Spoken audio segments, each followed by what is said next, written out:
With its health system on the brink of collapse, India's daily rise in coronavirus cases has remained above the 300,000 mark for a sixth straight day.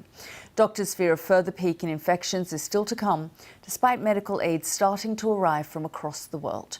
The World Health Organization says 3 variants of the virus are to blame for the surge of cases, along with the failure to control large gatherings. Our South Asia correspondent Rajini Vaidyanathan reports. A collective loss that's hard to process as the pyres keep burning. There's a tragic inevitability in India, because tomorrow these scenes will be the same. Round the clock, volunteers like Jitendra Singh Shanti have been helping to cremate those who've died. 50% of deaths are not registered by the government as COVID-19. Our NGO brings bodies to be cremated directly from homes of victims. The government only counts related deaths of victims who die in a hospital.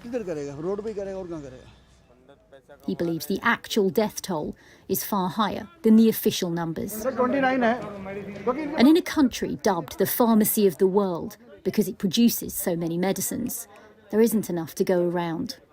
Police guard the limited supplies. Families forced to wait for whatever they can. Many feel abandoned by those in power. The government has failed us so much that those who can normally survive would also die. So many people are dying because they are unable to get the most basic services. This kind of disaster I'm witnessing, I've never seen this level of crisis before. And in this crisis, help from further afield.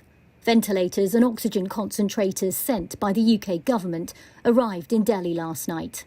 It's a start, but with the surge in cases, nothing is enough. There's also been offers of help from other countries too. Even regional rivals like China and Pakistan have pledged support. The US is also looking at supplying oxygen, COVID tests and PPE to India. It's also announced it'll share up to 60 million doses of the AstraZeneca vaccine with other countries as they become available. But for so many families, it's all too late. No cry for help can save what India has already lost. As thousands die every day, more families bear the pain. And they're not alone in their grief. India is a nation in mourning. Rajini Vaidyanathan, BBC News. Well, I'm joined now by Professor Srinath Reddy, President of the Public Health Foundation in India, in Delhi. Sir, thank you so much for joining us here on the programme. We've been seeing some pretty desperate and grim images coming out of India for the past week. Supplies from the international community are also starting to arrive, but is it enough? Well, obviously, it's not going to be enough. The supplies are going to be helpful. It's a wonderful gesture of friendship and support.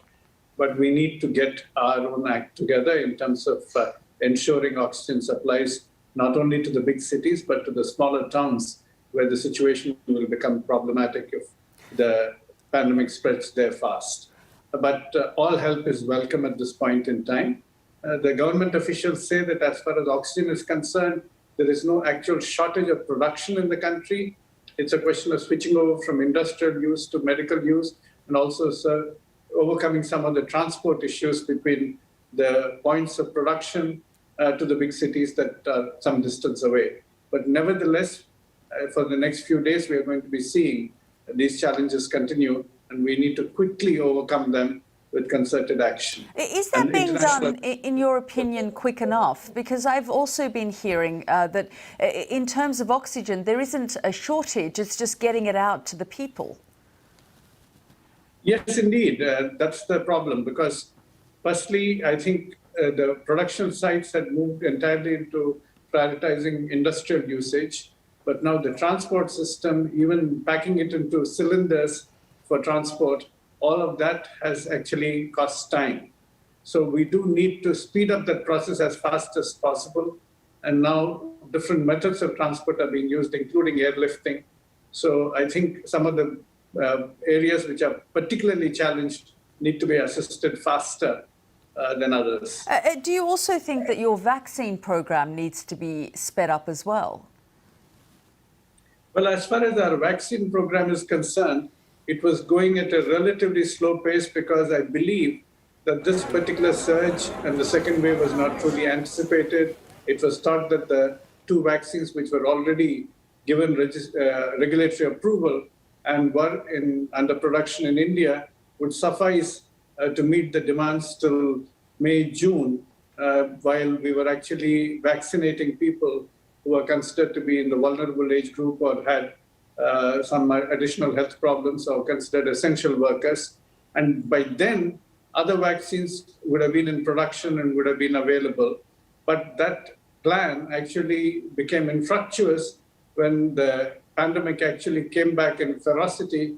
And now the urgency to vaccinate as many people as possible, as fast as possible, is a task that we need to undertake. And unfortunately, the supply chain is at the moment narrow, but it's being expanded as fast as possible. But certainly the vaccine situation also is something that could have been better if the second wave was anticipated. And just briefly, I mean, do you think a solution to this is another national lockdown? Well, actually, there won't be a national lockdown because the severity of the wave is varying across states. The calendars are somewhat different. Some of the states which actually had the severest outbreaks in the initial stage are now showing some degree of decline in the rate of rise of deaths, whereas as well as cases, whereas others are now entering into that phase. So we'll have to actually adopt a state-specific strategy, even possibly a district-specific strategy, but it has to be a nationally coordinated effort. So what we need is a countrywide coordinated containment strategy rather than an omnibus strategy of lockdown nationally all at once. Professor Srinath Reddy, thank you very much for joining us here on the program. Most welcome.